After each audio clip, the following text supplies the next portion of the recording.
Hey everyone, we're back for another episode. Yes, what's good everyone? Back another week, and this time we're doing it differently. We've got the panel of four. I was about to say six people. Well, six. Technically of us, actually. six. Technically six of us. But this week we're going to be talking about identity. What is identity, and what does it mean to us? You'll probably find there will be a lot of commonalities, but there'll probably be a lot of very different individual nuances attached to what people see as identity. We also want to take some time to look at what are the challenges for people talking about identity here in Britain, especially when we're talking about racial identity and everything associated with. So we want to begin to look at that. What are the problems and how we can have more productive conversations? Now, in order to help us out this week, we decided to bring back a couple of past guests that we've had, including Andre Bright, who was on my episode talking about some of the creative projects that he's been doing in his country of heritage, which is Sierra Leone in Africa.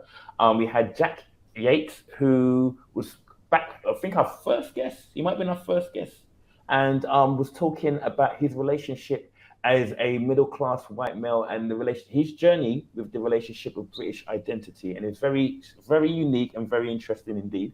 We had Terry Regan, who was on and talking about the concept of white flight. This was a term that was coined by someone who did a documentary on BBC. And as a Cockney person living in Newham in East London, it spoke about the changes, and we explored together what he felt some of those changes were.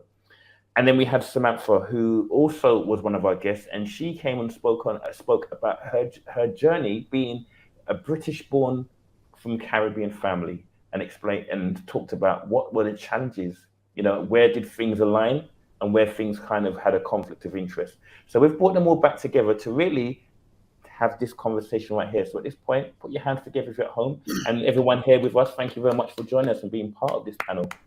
I think we need to keep clapping for Alex, remembering all of that, pretty much not stuttering. Woo! And just delivering that so well, because that was really good, Alex. Well done, mate. Thank you very much. Thanks everyone for being here.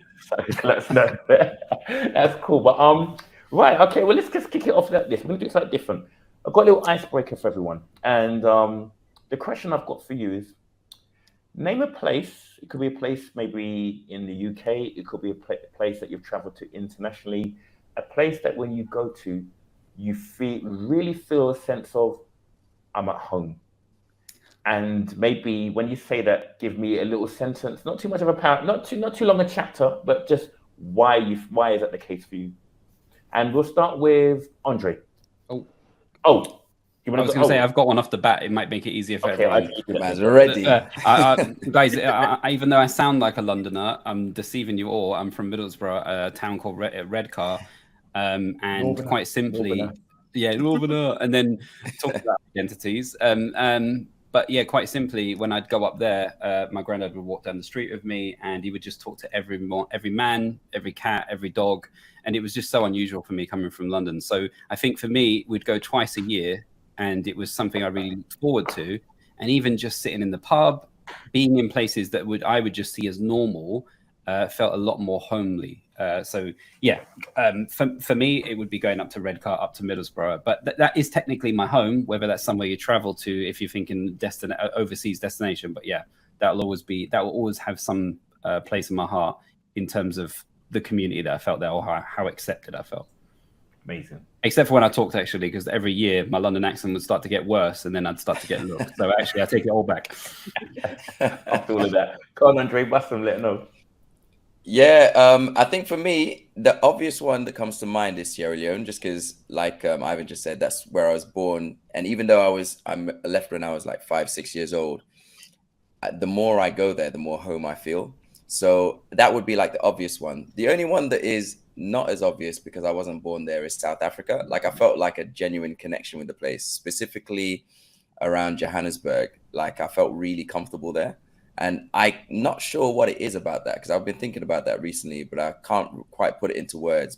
But there was a moment when we did like this bike ride around Soweto as well, where I was just like, you lot could just go back to England. I'll stay here. So yeah, there was that kind of feeling. Amazing. Okay, Jack, next on my screen. Yeah, I'm glad I went third because I've really been struggling with this, and I think from kind of when I was on before, Alex, I have real problems with sort of identity and probably never really felt like I fit in anywhere I've been. I've always tried to kind of fit in with the majority, I guess, or kind of socially blend in a little bit. So I think my answer is going to be a little bit of a cop-out and just kind of say like being out in the countryside when I'm on my own. And then I don't have to try and pretend and feel like I need to fit in somewhere. It's when those kind of social constraints are all lifted. So yeah, I guess anywhere in the world, as long as it's not around other people. But you know what, though, Jack, that's a very important point because I think what you're talking about now is, I mean, your body doesn't lie, and you feel when you're in those spaces. I know you've seen you going on your drives and stuff. You're at peace, and so identity doesn't always have to be like connected to a group of people. It could be to a thing. It could be to a concept, an idea. So yeah, again, you're just opening those nuances. So yeah, thank you for sharing that perspective. Cool. Samantha. Well, the first thing that popped in my head, even though I was born in East London, for me it's Grenada, and I suppose it mum taking me there when I was 2, and it's been an active part of my life. And I remember, I think the first time I went to Grenada by myself, I was about 25. No, I might have been older. I went for myself without, family. And then because I can remember everything, and I sort of like dropped my bags and left and went, because I was taking my husband because it was his first time to Grenada. And my aunt goes, Samantha thinks she's born there. Because it was like I knew where to go, Love it. Where the key places were to be. So that's the first thing that popped in my head. But believe it or not, when I was younger, I was very obsessed with America. And I think after 9/11, that sort of like, America's never had that same kind of feel. So yeah, Grenada is like the ultimate destiny. But anywhere where there's country and peace, like Jack, is what I love the most. Amazing. Thank you so much. And Terry, last but not least. Well, mine's a bit of a different sort of thing. I think about, especially when I've lost a few of my family members over the years, I think of the great parties and times we had together and the joy. Or if I think about that, it brings really nice, wherever it was, it brings nice memories and feelings to me. Do you know what I mean? The great Christmases we spent together, always had big Christmases, all the family around. So it does give me a lot of that I can, if I sit and I'm feeling a bit down, I can think of something like that really does perk me up. So yeah, it's not so much a place, it's just the actual scenario and the group that was there. It works. Yeah, that's a happy place. I love that. Yeah, no, for sure. And I think for me, I had to think about this because I didn't. Yeah, I for some reason I didn't actually think for myself what that would be. But right now, I have different places for different reasons. And when I say home, and I think home, it could be about identifying with just very specific ideas of things. And I think there was a point when I was going to New York regularly. But then at the time that I was doing that, it was the mid-90s to early 2000s. And first of all, I had cousins. A lot of my Caribbean cousins were living there. So, that was the first connection point. But the second part of it was the music. And I was huge on my music at that time. But I also realized, and so New York was playing R&B and hip hop in a way that England just hadn't had it yet. So I felt like I was in heaven. The music, the selection, the fact that it was just mainstream music. But at the same time, when I look a little bit deeper, I realized that was also a time when I was coming out of, or still on the back end of dealing with a low period in my life, the prolonged low sustained depression. And so New York was almost like music was an escape. And because New York was very music focused, New York represented, I guess, that focus of running away. Because actually, like Samantha said, in recent years, I've looked at America very differently. And one of the big changes, actually, beyond the political, was just because the quality of music changed in terms of what R&B and hip hop look like now. That just changed my relationship with America very quickly. Now, back in the day, you had Tupac, and now you got Island Boy. Going to be an Island Boy. So I'm not flying 7 hours to listen to someone telling me about Island Boy. Yeah. It's a terrible two guys who have made some songs, but I make that joke because that's what Kevin Hart and Snoop Dogg made a great video on it where they were taking the mick out of it. You probably have seen it, but you probably don't realize it's just. Alex, be honest. Your identity, you're completely calm with a pack of custard creams, no matter where you are. Anyone who doesn't know Alex, he's like a fiend for custard cream. What you don't know is he's got a drip intravenous custard creams. He absolutely loves that. Straight. Why are you healthy eating, everybody? Don't listen to him. Okay, so let's kick this off then. Define identity. What does that mean? What does that mean to you? And anyone kick this off? Yeah, a sense of belonging, a sense of past, what you have, your roots, where you come from, who you are, what you're about, your moral compass, your moral code, what you teach yourself, what you find out, if it's just can be different. I think it can be defined different for each person, but it's how you think of yourself. I feel the connection to how that was to the area, to where I come from, so it's, it's a big thing to me. It's a big thing to me. Anybody else just jump in? Like, honestly, this is conversation. I would say it's like a multitude of different stuff because, and I suppose, and it might be to do with my background because obviously I'm an East Londoner, and I recognise the difference even in the different places that I've worked. And then it changes depending on the relationships that I have. So if I'm like with a mixture of Black people from Caribbean or from African countries, then there's that different kind of relationship that you have, that you identify with.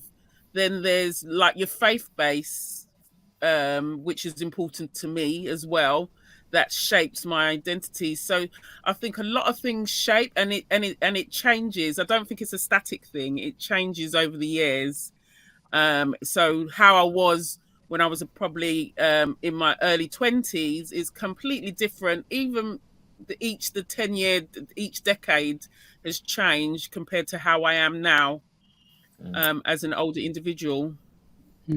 I think fluid is a good way to put it. I think you were saying about different things, like a multitude of it. I think for me, I've actually struggled. I think a little bit like Jack, I've struggled a little bit with identity, because if someone put me on the spot to try and identify me, I think I'd really struggle to say what I was on its own. I play a lot of games, and when someone says to me, "Oh, Ivan, he's a right gamer," I look at him, I'm not a gamer. Like, I'm not like other gamers, But then when you look at me, I've got all sorts of naff bits and bobs. I've got a bloody figurine on my desk, But then anyone walked in, but like, this guy's a massive nerd.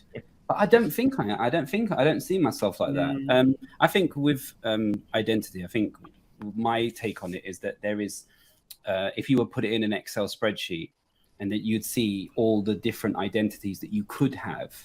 And I think it's sometimes the ones that you put the importance on that you yourself may then define as your identity, but without realizing. I just think there's so many different levels of it. And I think as I've grown up, I think that if I was to go back through the timeline, I think there's loads of times where I could be like, that was my identity then. I used to go to rock concerts and do this with my head. And believe it or not, I had hair then, and it would go in my face.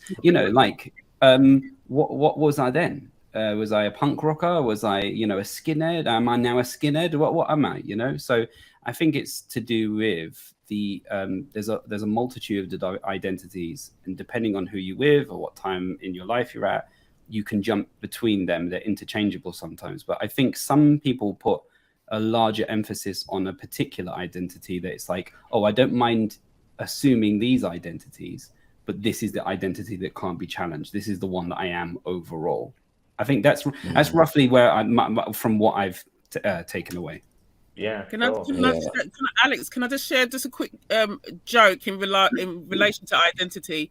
So if anybody knows me, I like my African map earrings, ethnic. And I remember I was walking through Walthamstow Market, and then somebody goes, and I think he was trying to be facetious, and he says, "Where are you from?" And then I turned around and I said, "I'm from Canning Town." Nice. Because he was to get all political, and so, but that's where I was born. I was grew up, as it were. I sometimes confuse people and say I'm an Essex girl because I was born in Essex and brought up in Custom House, Canning Town. Nice. I also think growth is important, and all as you getting older, you see your different values and different things you see as you're getting older. My identity is my identity, but certain stages in my life, I look back, I probably can't recognise myself because I was a bit different then, and you change. So I suppose what becomes important, your values as you go through, changes over the years. And growth is a very important word to me, and I think a lot of people with identity have never had it before. They get it, they lose it, and that could happen either also. Yes, 100%. Yeah. 100%. Go on, do you know, I just wanted to add in, because like I do unconscious bias training with certain organizations, and that taught me a lot about the idea of identity, because at a surface level, it's kind of identifying characteristics, right? So Samantha pointed out, or there might be a list of things: your age, your gender, your ethnicity, and all these things, your height, whatever that might be.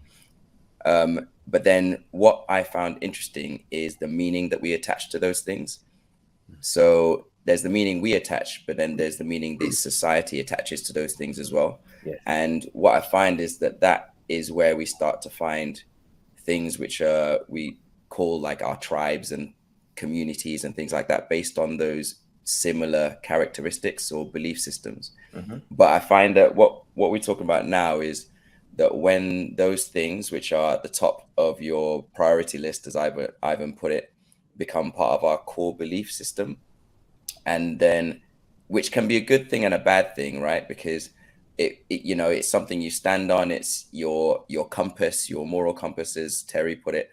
And but the problem is that changes over time. There might be experiences, there might be new bits of information which might challenge your belief system, or they might challenge what you consider about your identity. So like, for example, with me, my identity being Sierra Leonean has always been absolutely like through the roof positive until I came to England. Right. And then it's like all this other pieces of information came, and I'm like, what's all this? Like, now I've got to like almost change what I perceive of it based on what other people perceive about my identity. But then there's this point that I feel like maybe we all could get to, where you kind of take control of that narrative by yourself, and you kind of take agency of it and say, actually, this is what I believe about my quote unquote identity, regardless of what anyone thinks. And I think that is where, for me, I'm kind of like starting to get to now. Sorry, Alex, just to say, there's also plenty of people who will put you in a certain bracket with identity. You might not even be there. There's 100%. Always someone willing to point out, as Ivan was saying, that he's different things in your life.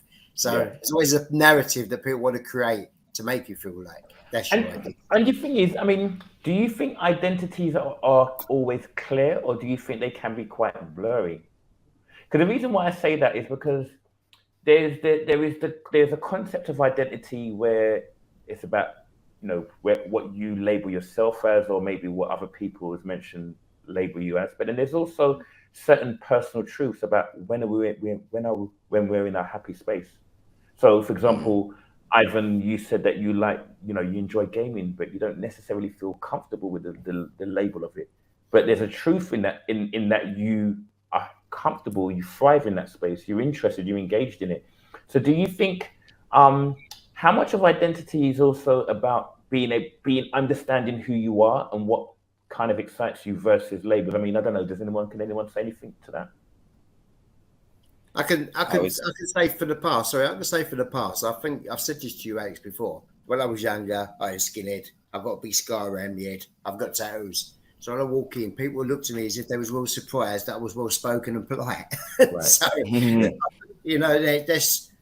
it just it threw me. Or I used to get that all the time. Yeah. If I walked somewhere, so looked at me suspiciously or something. But I would never done nothing wrong. I was always polite. Yes, absolutely. Jack, I want to bring you in a little bit here because you said something very interesting about the fact that for you, finding identity has always been a struggle for you. I mean, what do you feel in that struggle? What do you think when it comes to exploring what it looks like, what aspects do you think you've had to look at in order to at least ask yourself the question, or at least what am I looking for? What am I looking for? What certain posts or signs have you been looking for to help you to begin to bring that answer together? Yeah, I guess kind of building on what everyone said, and everyone's kind of stressed the importance of having a fluid, like multi-layered identity that's, you're checking back and you're seeing it develop and things over time. I think that's super important, but we haven't really touched on this like overarching identity, that this like national narrative that we all have that brings us all, if we all hold British passports, that makes us British. And that just flies in the face of everything that we've spoken about, because that hasn't changed for 80 years. Like our national identity is based on, our greatest generation who won the Second World War. And we're not doing anything to like reevaluate that and update that into something that we can all pull and strive towards. So I've always found that it's a great story. And, I love all the old films, and I love learning about like all these brilliant victories and things, but we don't talk about all of the terrible things that are associated with our identity as well. And we don't look at how relevant that still is like today. I feel like it's a really outdated concept. So obviously as a white person, I really struggle with an identity, because the more you dig into the history of white Britain, it's really troubling. And it's also quite a difficult thing to talk about, because if you talk about it with the wrong people, you can get called anything, I suppose. So it's just a really kind of uncertain place to be. I think where I found comfort has been really kind of just doing the individual things and finding out who I am, putting a lot of work in to trying to get to the bottom of what makes me. And that's, if that's being alone, like in the countryside, and how I find it, then that's probably the best place for me. But I think I've struggled with the more collective stuff where I don't fit into a box. And if you don't fit into a box, then kind of everyone's against you, and it's quite a hostile environment to be in. So, but Jack, you've opened up a real interesting box here, because you're very right. And I deliberately asked this question for this specific reason. I knew that as soon as we start speaking about identity, we will quite quickly start to unpack a lot of these nuances. However, with all of that said, there is still overarching identities that are still quite prominent and are quite go-to. So, we will speak about, well, I'm black, I'm white, I'm brown skinned with certain implications. And we will speak about being born in a country with certain implications. So I guess the question now at this point is, with all the fluidity that we've explored, which from what I'm hearing can be quite individualistic, how does that sit alongside the idea of national identity, collective identity, and also some of the identities which are probably more formalized than more left to be individual? How do they sit? How do they align, or where do they clash? Yeah, I mean, it's such a complex kind of field. And, on the one hand, you can say national identities aren't a good thing, and that they divide us and they separate us when we're all humans. But at the same time, they protect us from bad things as well. You look at it, if there's not a strong national identity in Ukraine, are they going to stop, the second greatest military on the planet? Absolutely not. So, there are times when that kind of collective ability is really important. But then I think if the rest of the world is kind of not behaving in an abhorrent way, then I think that they are things that divide us as opposed to bring us together. Certainly, if you look at, if you broaden things out to the whole of the world, and I think the West has probably lost its way a little bit in not really knowing what its identity has been after it defeated fascism in the Second World War. What is the West doing? Then we had to reinvent a new enemy, and we had to have the Cold War. And I think Western ideologies work when we're against somebody else and we divide each other, and it's our camp against their camp. And we're destroying our whole planet it's a human problem. We need to find human values and human identities that mean we're all the same. It's not about, you were born in a different piece of land, therefore you're not entitled to my piece of land. And we're so quick to point out that. I remember being on Twitter the other day, and it kind of, based on this identity conversation, someone said something, and it seemed quite thought out, and I was like, okay, you've clearly taken a bit of time. And then someone underneath tweeted it and was like, oh, you would say that as a Tottenham supporter. And I was sitting there like, I was like, you know what I mean? It's when we were saying about how you're trying to disarm, trying to disarm people's conversations by coming in with an identity. I was like, okay, at that moment, I just had a brain aneurysm. Wow. But Alex, one of the things like to point out, and just like the proviso is, I'm not like the lead expert on, international immigration, but we've had, pre-COVID, we had a lot of conversation, especially about the Windrush generation. And the Windrush only speaks about one kind of transition and migration into the UK. But a lot of Caribbean, and I think I was even ignorant to that, a lot of Caribbean people came to the UK with a Black Caribbean British identity. It was a very thin line, so that's why they had that confidence to come here and think, I am going to get a job, I'm going to help my family from where I'm coming from. And then what happens is, when the backlash, because either ignorance or not understanding this migration, this color migration, because it can be fearful if you've been brought up in a white community and all of a sudden there are black, brown people in your community. It creates that fear. So it almost sent a confusion to those people that came to this country. My passport is blue like yours, and it says British Jamaica, British Antigua, British Grenada. Until that independence, they saw themselves as British. And so when they got that backlash, so the next generation after that couldn't sort of like align themselves to say that they're British because what their parents went through. And I think that's the struggle. Even as myself, you struggle with that word, when you're ticking that box in the application form, ticking Black British, because what does that mean? But then I don't have any rights in, and as I said, I don't have any rights in Grenada. I suppose only if it comes to sport, but I don't have any rights in Antigua. And that's for a lot of Black or Caribbean people in this country. So you're sort of like left in the middle now, because who am I? Am I my parents or am I British? And I think that conversation's been thrown up again with the Queen dying. It's thrown up, that sort of like debate has been thrown up again. Yeah. Did anyone want to follow up on that? That's quite a lot of information there. I just feel like, obviously not going into that side of it, but one of the biggest dividers is like people who don't think they're patriotic. As soon as there's a football match, everyone becomes patriotic again. Not just England, there's Italians, the Germans, the things, and then they start having to go at the character of the country and the things like that. It's a football match, Sport does really get people together. When the World Cup's on, or even when the Olympics was on, I remember the Olympics, London just changed. There was people talking on the train, and I was like, what are you doing? Don't talk on the train. We're not more. I know they've got their I know they're patriotic about things like it, but it always seems to turn to the nasty side of it. I wanted to watch who I wanted to win, but I don't want to be raving with someone because they come from a different country to me. Interesting. Hold that thought, Terry, because I think that's going to tap into something I wanted to say, but I'm aware Andre wanted to say something as well. No, yeah, I was just going to say just the idea about national identity. I think that, along with some of the other types that we've spoken about already, we just tend not to interrogate enough, maybe, as Jack was kind of like alluding to.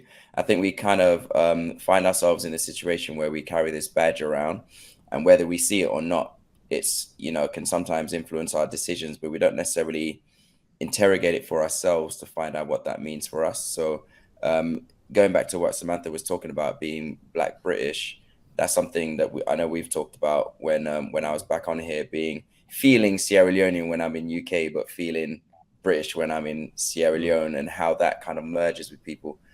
But then it's like, okay, when it comes to that idea of British, what does it actually mean?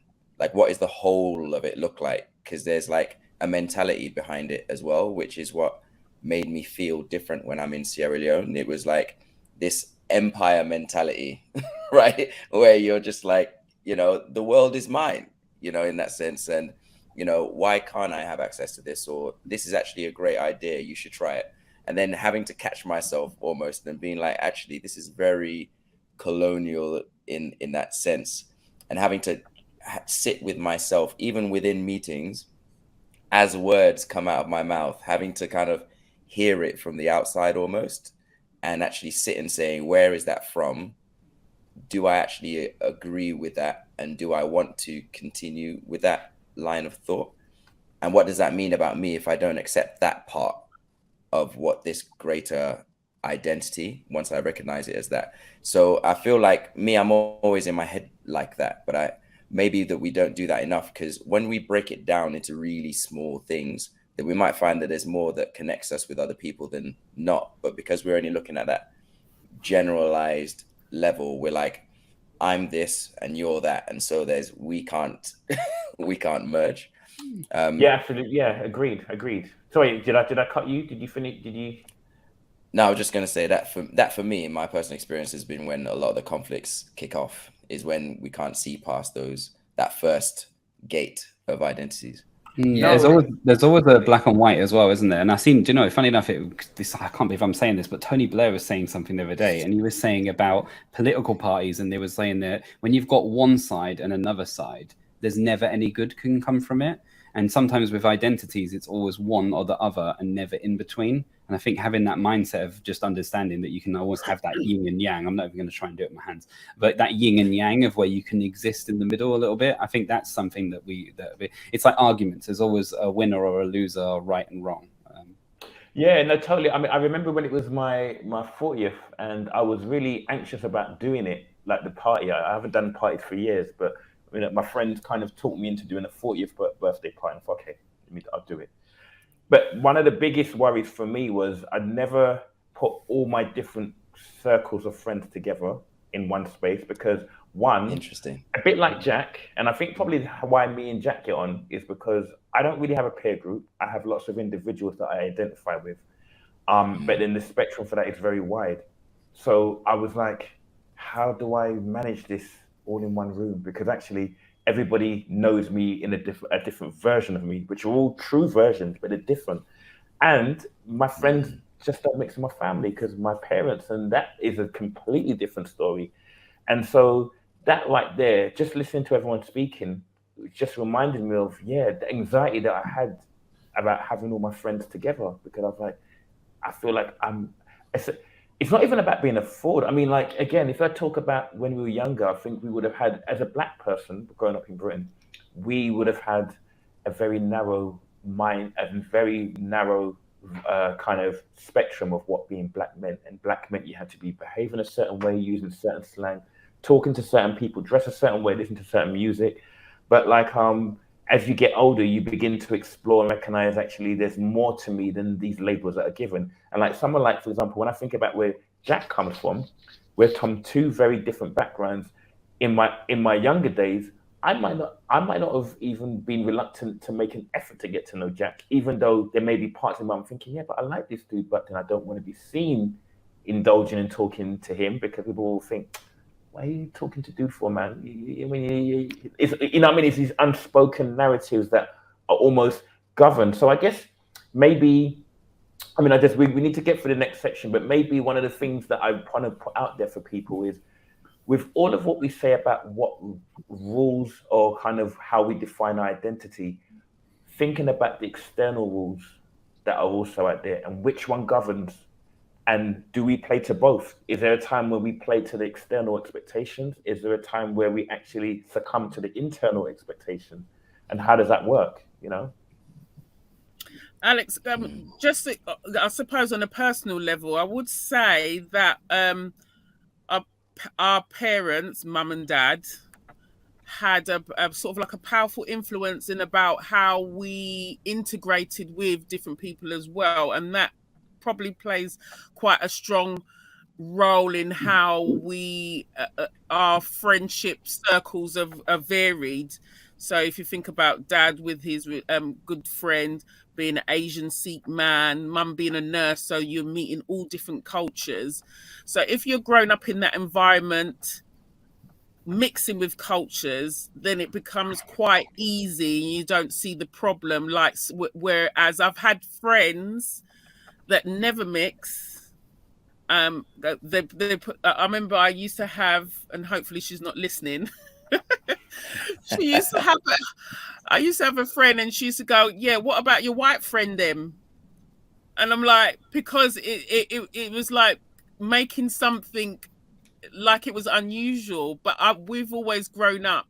I know for me and Alex, and even my sister, we've always grown up in a mixture of friendships and always known different people from different cultures. So it made it quite easy to go somewhere where you may be the only black person there and be able to have a comfortable conversation despite your differences. And I think I appreciate that kind of upbringing as well, to help me to develop friendships and different circles. Totally.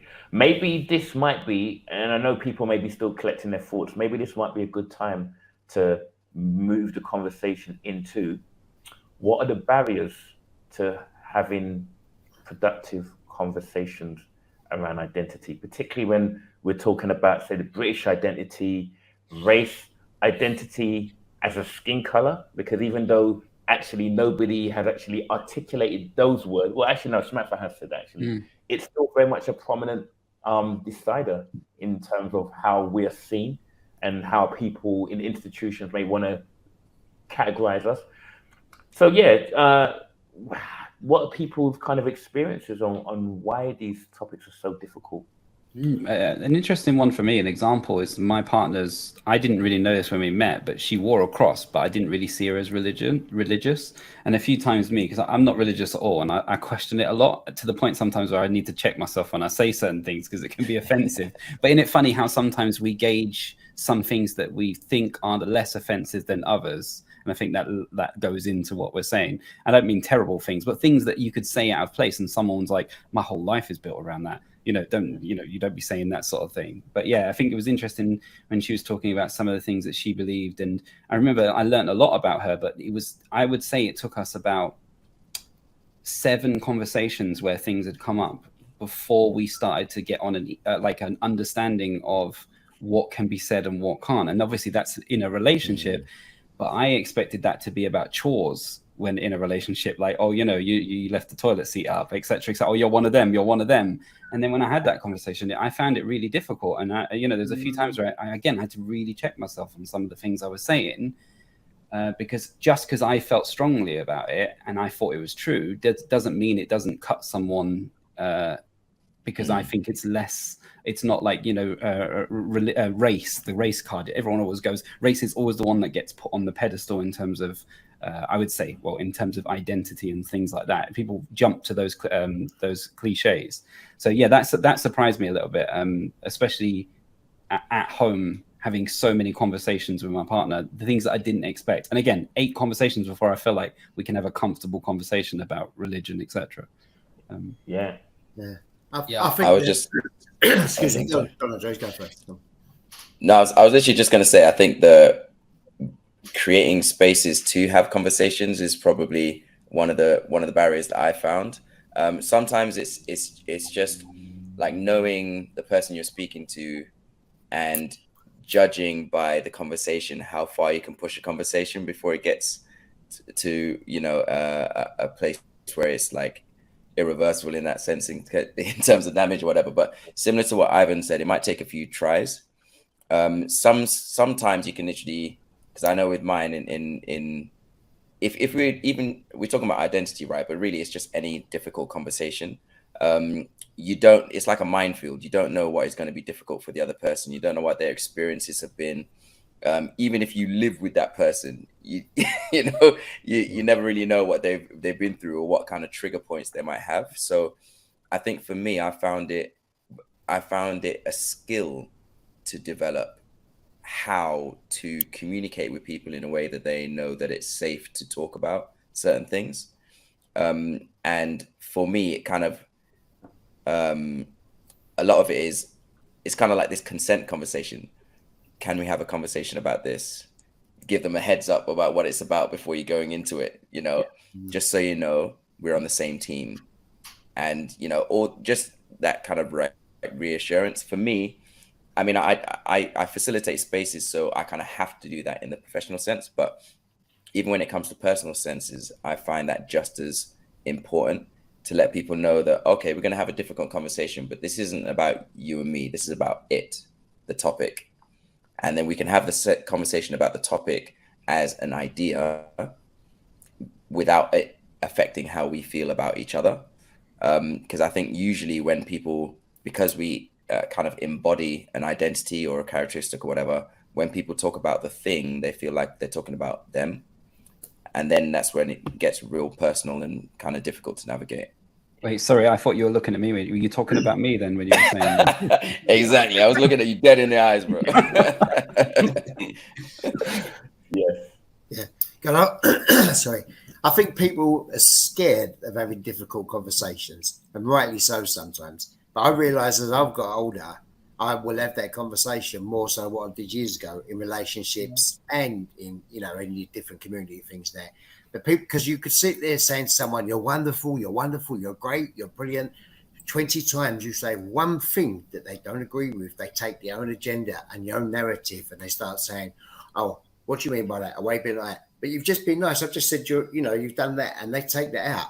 People have to have the deeper conversations. As I said to you on my thing, two truths can exist in the same place, but people don't seem to think it can. It's really important to me. You can have two things, that is what it is. People need to be able to, they need to be able to talk with no judgment, no agenda, to realise to respect the other person's views and realise vice versa, your views should be also respected. And I can't tell you about your past because I don't know about your past. So I can't dismantle your past because your past is your past. So Terry, just on that then, what do you think people are actually scared of? If you had to put your finger on it? They're scared of exposing themselves, exposing that they may be racist, they may have problems, they may have situations about the thing in it. Instead of just being natural and normal and have the conversation, you don't want to think it's like it. It's difficult. I know I'm not saying it's ever going to be easy. No way is it going to be easy. And it's difficult for people to find that and get the concept of it sometimes. But if you could be free flowing, I mean, we're the perfect example, Alex. We spoke about everything.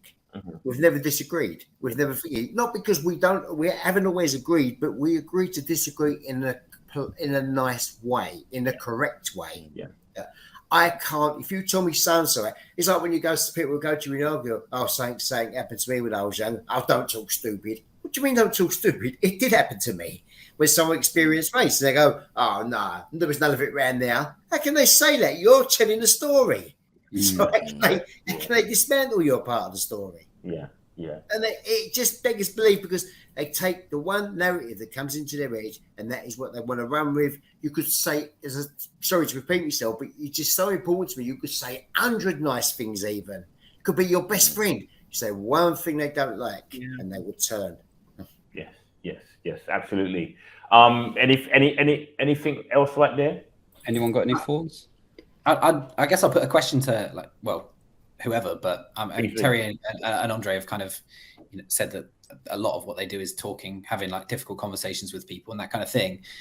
Do you guys feel like whenever you get that negative reaction of someone who's on the back foot and defensive, are they ever people that have a strong sense of personal identity and know exactly who they are? Or are they people who kind of identify with bigger beliefs and are just worried? Kind of, I think Ivan said it, the first thing he said was when you get asked about who you are and what your identity is, there's like that knee-jerk reaction of, I need to know this. And if you haven't like done loads of work and really know who you are and are constantly updating it to make sure it's who you currently are, you know, are these people who are having these kind of defensive reactions? Are they ever people like that who know exactly who they are? Do you know what I find? I find that it's one of two things. It's either they really know who they are or they really don't. Like I find that people in the middle tend to be willing to, not necessarily willing, but they're kind of like open to be like, you know what, I'm kind of like on the fence or whatever. If they really know what they've done all the research and stuff, they're like, okay, this is whatever. They sometimes, I found anyway, got into the place where they believe that there is that one truth and that one truth is theirs. I really like what Terry was saying, is that two truths can exist in the same place. Because once we get to the point where we believe there is only one truth and it is ours, then it becomes really difficult to have a conversation which challenges it. Even if you're not saying you're wrong, even if you're just questioning and stuff, it becomes very difficult. And then on the other side, if they don't know who they are, then it might be something they're struggling with already. So they're going to clutch at something. And then that might be something that they clutch, even if they don't necessarily understand it to the fullest. They'll be like, yeah, but I'm black. Do you know what I'm saying? Like, even if I've never actually considered what that actually means to me, about me in that context. So I find it's either they really do or really don't. But that's just my personal experience. Sorry, Andre. I actually 100% agree with that. Absolutely agree with that. Yes. Yeah. Have you ever been at a party and someone says to you, halfway through a conversation and the conversation's going perfectly fine and you're like, oh, this person's really cool. And then they're like, oh, what do you do for work? And then all of a sudden it gets really weird. And then I've always found, because then you're like, oh yeah. And I've joked sometimes with people because you know how, as I am. And I've been like, oh, I'm a bin man. And I love to watch their reaction for the first 5 seconds. And I'm like, I'm joking. I'm not a bin man. Not that that's an issue. But I think I heard a quote sometimes like people ask you what you do for a job, because then they can work out how much respect they give you.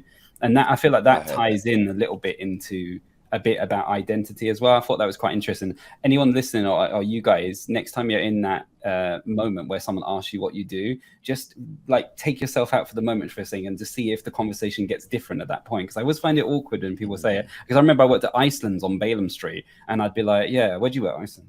Where? Iceland?" You know, I'd never say it with conviction. So, yeah. Anyway, some people. Yeah, Ivan, I'm a Asda girl for life. Oh yeah. Even though I work in a school, but I think sometimes to explore identity and to be quite open with conversation depends on what type of working environments that you're in. So I've been lucky enough to be working in social sectors, so public sectors, and I wouldn't say all public sector organizations. So I've worked in like youth justice, social care, where there is an openness to have these kind of conversations in the workplace. And for some people, there might be in some corporate situations where they can't have those kind of conversations. So if there was a particular issue, it was encouraged to have, even though it might not have been dealt correctly. But then at least I think I found my power and strength to be a bit more open. So when you're in an organization where you can't be open about certain topics. So I remember having this conversation with Alex saying, even with the death of the royal family, it felt like, well, I don't even want to make any comments whatsoever about any issue because I'm going to be stepping on somebody's toes. And when you're in that kind of, and I said it felt a bit like when it was Brexit, where you didn't want to have that difficult conversation because now you're starting to understand about people's political views, their background, if they're for and against. And then it's making work life very uncomfortable and almost sometimes dangerous, depending if it's not, sort of like moderated in the correct way. So it's one thing for your mate to think, oh, I didn't know that about you. I didn't know you believe that. But you know what, bugger it. We'll move on. I'll learn more about you as we go on. But then you might have a supervisor who heard you say something, and then they're like, all right, next time that overtime comes up or something, I might not, I don't know if you're the right person for this job, sort of thing. So I get your point there, where you might be a bit afraid to say something. Yes. Yeah. Okay. I mean, no, I was just saying, because I've had powerful role models. I mean, when I worked in social, I was in the Black Workers Group, part of Unison, but I didn't want to be known as a trade unionist. I just wanted to assist Black individuals to do well in their organisation.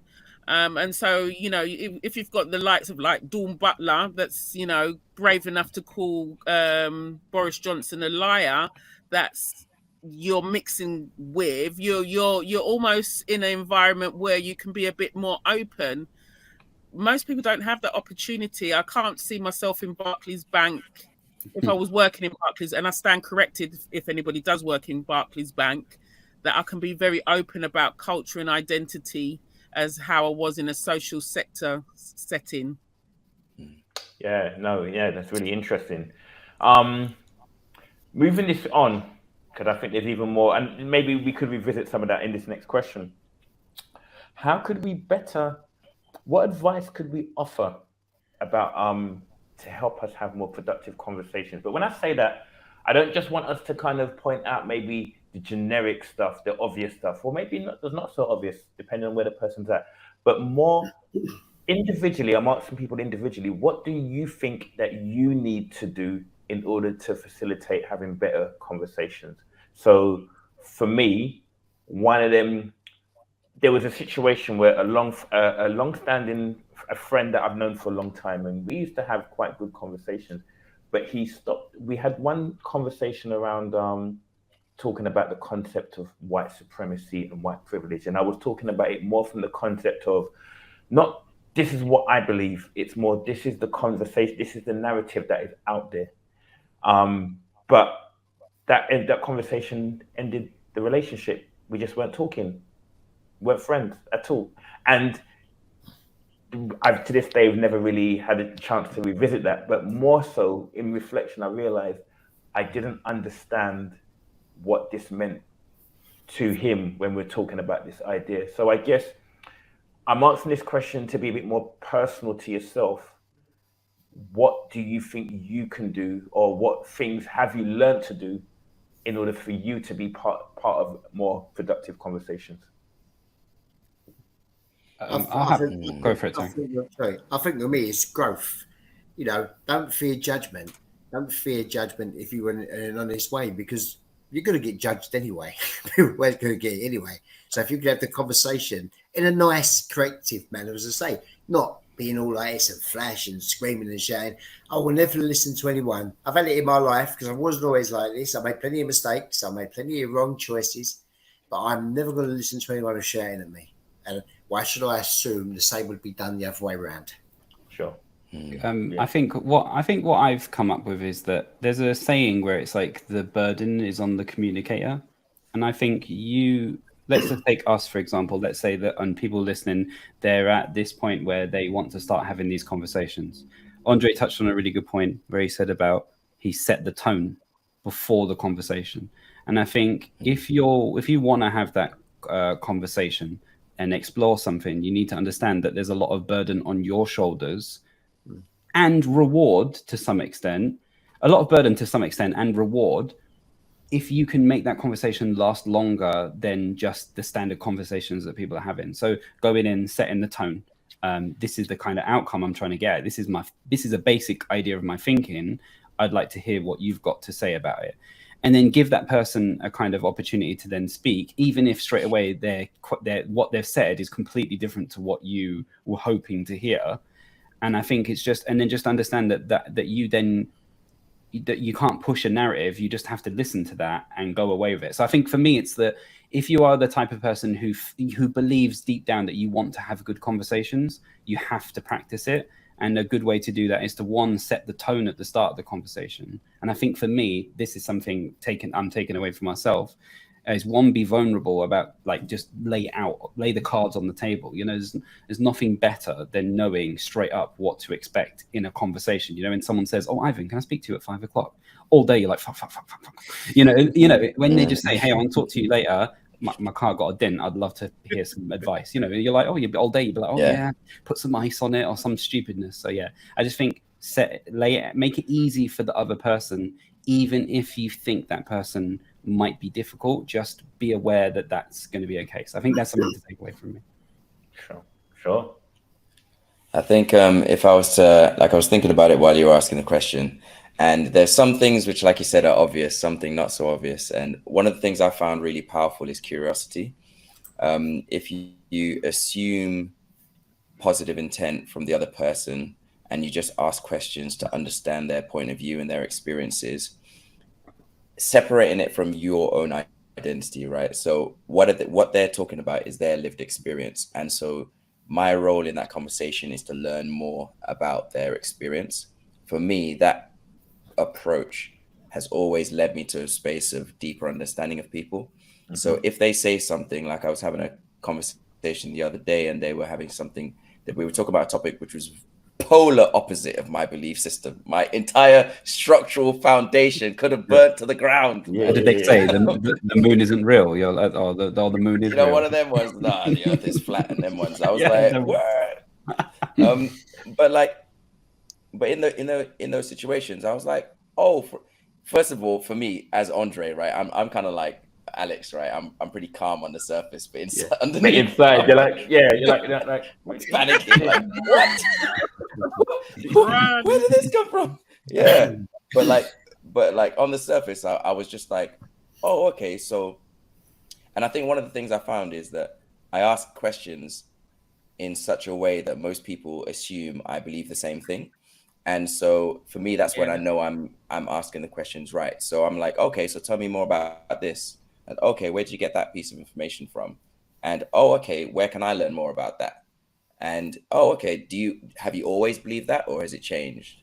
It's like, who else believes that? Like, just having conversations about that topic, even if it's something I completely don't believe, for me, has been a really good way to just understand them. Because, like, I remember I was in a relationship, and on a very surface level conversation, she was asking me about something, and I gave her some answer, and she challenged that, and I was like, yeah, but isn't the way I got to that answer more important than the answer itself?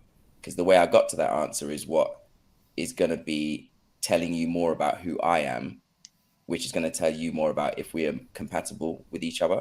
Same thing with friends and family and all that kind of stuff. For me, when we're having those conversations, it's not necessarily about what they're talking about, but it's their process of thinking to get there. That has helped me anyway. Yeah, absolutely. Yeah, that's great. And I think for me is learning not to switch off. I think it's echoing what Andre said, is not switching off. Because, like, if you hear something that you don't like, or it's completely contrary to your belief system, because I've had those wacky conversations, and I'm like, you're ready to pull out your book and refute how it's wrong, and it does. And I think what's more important for individuals is to be listened to. You're just listening and answering those questions, but sometimes it's more important to listen. That's why I've heard the saying about you've got 2 ears to listen and 1 mouth to speak. So listen twice as much, and not to switch off, because people can tell when you're not interested, or you're disrespecting what they believe in, because in their reality, in their paradigm, they're right. And it's echoing the same what Terry was saying about 2 truths existing. And I think that a lot less arguments will happen if people begin to understand that is a reality. Yes, Manfred, it's 2 things that just came to my mind as you said that. I don't know if anyone's seen the clip of, I think, Andre, I might send it to you, or maybe you posted it, where a guy was going to talk about the word Niger and how it's pronounced. And you had the white guy talking about it, but then the other clip was a black guy, and he's just covering here and he's listening. Yeah, he's staring at this camera. He's ready. What we're gonna say, but it's that whole thing of again, if you're listening, what energy you bring in when you're listening, because I think even sometimes, even when you don't think you're showing it, you can be showing it. So it's got to be conviction that's actually deep-rooted, honest conviction that you feel that you're going to benefit from listening, as opposed to I'm going to listen just to be polite, because that always flops. Because the more outrageous the conversation comes, your true colors will come out, you know. And there was something I was going to say, but I've forgotten that. That's okay. Mr. Jack, what are you saying? What's your thoughts? Well, yeah, the impossible task of following 5 brilliant answers that have pretty much covered everything, I think. Everyone's saying. It's for you. It's about your personal learning. Yeah. I mean, I think that the society that we live in isn't an easy place to have conversations, particularly. And I think, you know, you might get lucky with a workplace or a group of friends or a social club or things like that, but it's about making yourself approachable or fostering opportunities where you can have really high quality conversations. And you guys have all mentioned like really good ways of doing that, whether that's kind of like your body language, being engaged, asking questions, all of those things. I think the biggest thing for me and the biggest transition has been that I really used to think that the most valuable thing was having knowledge and having a really strong belief that no one could kind of beat in an argument. And so having all of the counter arguments ready made and being able to like bat away any other suggestions, or just being better at debating and being really imposing and being confident when really my argument was pretty shaky to begin with. And it's a waste of time. Like, you're beating one person that they're just going to go away and think you're a bit of a dickhead, and you know, how are we moving anything forward? So I loved what Andre and Terry said about, you know, the people that don't have those really kind of intense reactions are the people that kind of know themselves, but they've left a lot of space where they're still not fully sure what their identity is and who they are. And so those people, there's room to change, and there's room to listen, and there's room to be like, hey, you know what, like, there's a good point there, and if I take one thing away. And you know, I love that we've all had those conversations with those people where your eyes are rolling, but you're trying to stay engaged because what they're talking about is mad. But you can still learn, like, how did that person get to that space? Like, why are they thinking that way? Because we all see people on social media, on the news, and we're like, those people are crazy, but they've all started at the same place we have, and they've got there. And so there's always something to take from a conversation, even if, you know, they think the milk's made out of cheese or whatever. Yeah. So it's not. It isn't. Yeah. This whole conversation, and then you add the controversy. But you know what I mean? We were doing so well. People turn off their Vex on YouTube. Really? Yeah. But like, you know, I mean, I think it's a good point that you said there, Jack, because one of the things that I've begun to realize more and more is some people, like, may be quite intellectually or academically really like capable. And sometimes people use that as a point of validation for an argument. And actually all you're doing is creating intimidation. And if that person's already struggling with their own kind of confidence as a person, they're feeling something. They may not understand what they're feeling, but they're feeling it. What often happens, people that don't often understand what they're feeling tend to find a narrative that might sound like what they're feeling. And they run with that. Meanwhile, as an academic person, you then kind of become condescending on that person, and you then want to do academic rings around them. And in the end, you might walk away from that and go, yeah, man, I flexed on that person. I showed him what's up. And all you've done is just made them feel less good about themselves. And they, like you said, they're thinking, what an idiot. Yeah. And I think we can be very self-indulgent. People that are in a space where they have more knowledge, there's always that danger that you can become very self-indulgent without realizing that you're becoming self-indulgent, because you feel like all of a sudden this is now about showing you that you're right, as opposed to understanding that actually, even though academia is what seems to get the respect in this space, actually it's the emotional story is really where this comes from. Because when you buy into people that you look up to, there's a connection that happens emotionally that just makes you open to that information. So if I said to you, for example, Do you? Well, I'm going to use the royal family example. No, I'm going to just say this. Did you know the royal family? Did you know the Queen? Like she, her middle name is this, and she was actually born in this town. And people were like, "Oh, no, I didn't know." There's no resistance. As soon as you say something that's a little bit more controversial, the resistance barrier is put up straight away. Hashtag Andrew. Sorry, carry on. And shut down our podcast now. But it's like the thing, isn't it? We've all come across people who try to trip you up with a long narrative story, and they think, yeah, that's pretty. But I just still walk around and thinking, no, I still agree with what I was thinking. It's still what you're thinking, exactly. And they start adding words in that you get 500 points on Scrabble, but it's like it didn't help at all. But see this all the time. I mean, right now there's a lot of buzzwords that help to describe things. So I know, particularly around the Black Lives Matter, cognitive dissonance was the go-to buzzword everyone was using. I had to go on Google and understand what cognitive dissonance was. But I think sometimes we rely on academia more than we rely on emotional connections. And if we can really understand people's journey emotionally, you're more likely to have a fluid conversation. Where, as Andre said, you understand people. And it kind of reminds me of what Ivan, you've said in the past, data collecting. You now have a chance to understand.